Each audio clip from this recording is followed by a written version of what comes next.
जय भोलेनाथ। आप सभी पर भोलेनाथ की कृपा सदा बनी रहे। हिंदू धर्म में फाल्गुन मास कृष्ण पक्ष चतुर्दशी का विशेष महत्व है, क्योंकि इस दिन को महाशिवरात्रि के रूप में बहुत धूमधाम से मनाया जाता है। मान्यताओं के अनुसार इस दिन भगवान शिव और माता पार्वती जी का विवाह हुआ था। इसी दिन भगवान शिव ने गृहस्थ जीवन में प्रवेश किया था। महाशिवरात्रि के दिन भगवान शिव का पूजन और उनका जलाभिषेक करना विशेष पुण्यदायी माना जाता है। मान्यताओं के अनुसार इस दिन शिवलिंग का जलाभिषेक करने से या रुद्राभिषेक करने से भगवान शिव के आशीर्वाद से जीवन के तमाम कष्ट दूर हो जाते हैं, बाधाएं दूर हो जाती हैं, जीवन में सुख समृद्धि और शांति का आगमन होता है। तो ऐसे में आइए जानते हैं इस बार साल 2025 में महाशिवरात्रि पर भगवान शिव के जलाभिषेक का शुभ मुहूर्त क्या है, साथ ही इस दिन किस विधि से भगवान शिव का जलाभिषेक किया जाता है। हिंदू पंचांग के अनुसार इस बार फाल्गुन महीने की कृष्ण पक्ष की चतुर्दशी तिथि 26 फरवरी दिन बुधवार को सुबह 11:09 से प्रारंभ होगी और जिसकी समाप्ति होगी 27 फरवरी गुरुवार को सुबह 8:54 पर। महाशिवरात्रि में मुख्य पूजा रात के समय में की जाती है, इसलिए इस बार महाशिवरात्रि का व्रत भी 26 फरवरी को ही रखा जाएगा और इसी दिन भगवान शिव का पूजन और जलाभिषेक भी किया जाएगा। महाशिवरात्रि के दिन भगवान शिव का जलाभिषेक ब्रह्म मुहूर्त से ही प्रारंभ हो जाता है। हालांकि इस दिन भगवान शिव का जलाभिषेक करने के लिए जो सबसे उपयुक्त समय है वो सुबह का है और इस दिन सुबह 6:48 से 9:41 तक का जो समय है वो शिवलिंग का या भगवान शिव का जलाभिषेक करने के लिए सबसे उपयुक्त समय है। अगर आप किसी कारण से सुबह के समय जलाभिषेक ना कर पाए तो इसके बाद 11:07 से दोपहर 12:34 के बीच में भी शिवलिंग पर जल चढ़ाया जा सकता है।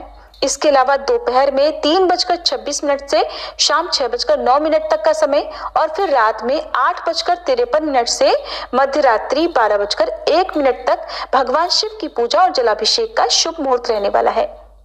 और इस बार 26 फरवरी बुधवार को ब्रह्म मुहूर्त का समय सुबह 5:16 से 6:04 तक रहेगा। सूर्योदय होगा सुबह 6:53 पर, सूर्यास्त होगा शाम 6:25 पर।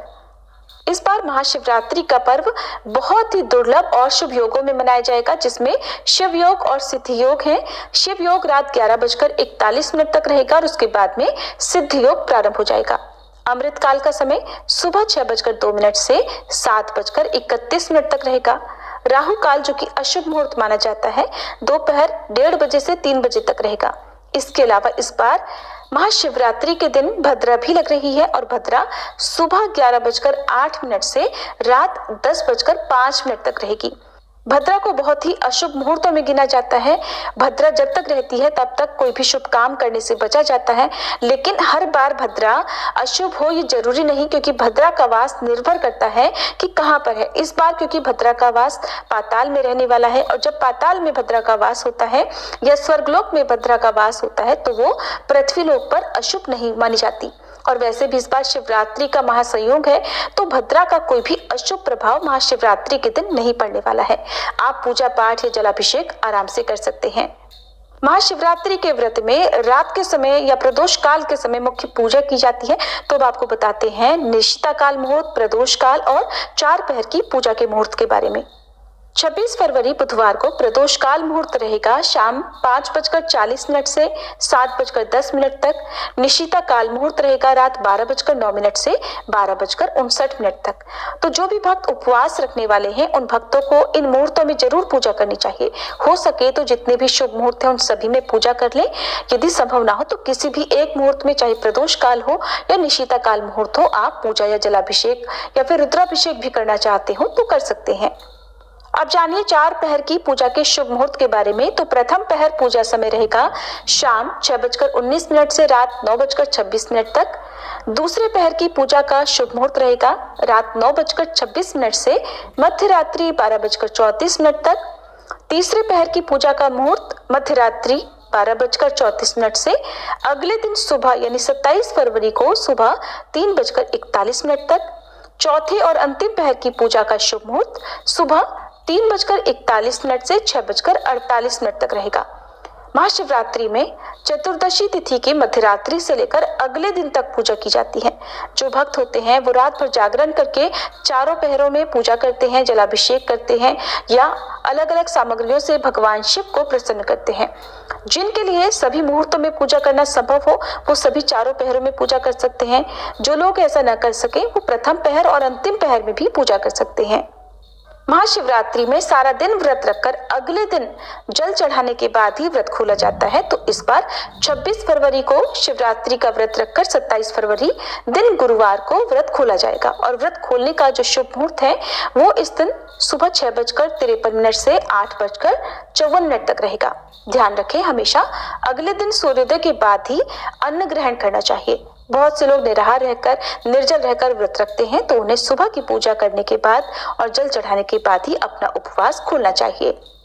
महाशिवरात्रि के दिन ब्रह्म मुहूर्त में उठना चाहिए, फिर महादेव का ध्यान करना चाहिए। इसके बाद स्नान करके सूर्य देवता को जल चढ़ाना चाहिए। फिर आसपास शिव मंदिर में जाकर या घर पर ही दूध, दही, घी, शहद और गंगा जल मिलाकर शिवलिंग का अभिषेक करना चाहिए। अगर आपके पास शिवलिंग नहीं हो तो मिट्टी की मूर्ति या फिर मिट्टी के शिवलिंग बनाकर भी पूजा कर सकते हैं। इसके बाद अक्षत, मौली, चंदन, बेलपत्र, सुपारी, पान, मौसमी फल, फूल और नारियल समेत सभी विशेष सामग्री शिवलिंग पर अर्पित करनी चाहिए। ऐसा कहा जाता है कि नारियल के जल से शिवलिंग का अभिषेक नहीं करना चाहिए। आप साबुत पानी वाला नारियल शिवलिंग पर अर्पित कर सकते हैं। फिर महादेव के मंत्रों का जाप करना चाहिए। ओम नमः शिवाय सबसे शक्तिशाली मंत्र है, आप इस मंत्र का जाप करें। यदि शिवलिंग का पूजन या अभिषेक कर रहे हैं तो ध्यान रखिएगा, पूरी परिक्रमा ना करें, केवल आधी परिक्रमा ही करनी चाहिए। जलधारी को लांघना नहीं चाहिए।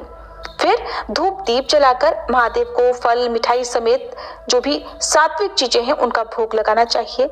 कथा का श्रवण करना चाहिए। अंत में कपूर जलाकर आरती करने के बाद जो भी प्रसाद है वो भक्तों में बांटना चाहिए। व्रत रखने वाले भक्तों को व्रत रखने के दौरान शिवलिंग पर चढ़ाया हुआ प्रसाद ग्रहण नहीं करना चाहिए, लेकिन अगले दिन व्रत का पारण आप शिवलिंग पर चढ़ाए गए प्रसाद से खोल सकते हैं। व्रत का पारण आप उस सामग्री से कर सकते हैं, उस प्रसाद से कर सकते हैं।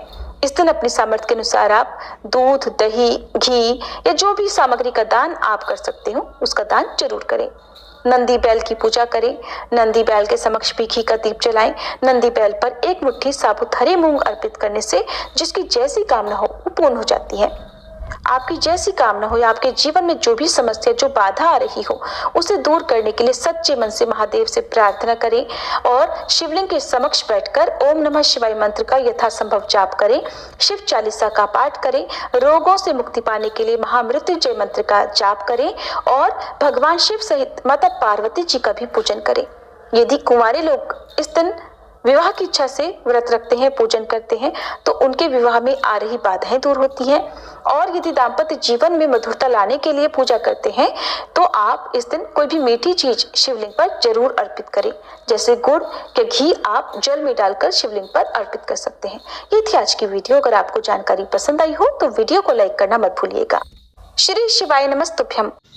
दोस्तों, आपको ये जानकारी कैसी लगी कृपया कमेंट कर ज़रूर बताएं। वीडियो पसंद आया हो तो लाइक करें और अपने दोस्तों के साथ शेयर करें। कमेंट बॉक्स में ओम नमः शिवाय लिखना ना भूलें। ऐसी ही और भी बहुत सारी कहानियों को सुनने के लिए चैनल को सब्सक्राइब जरूर करें। धन्यवाद।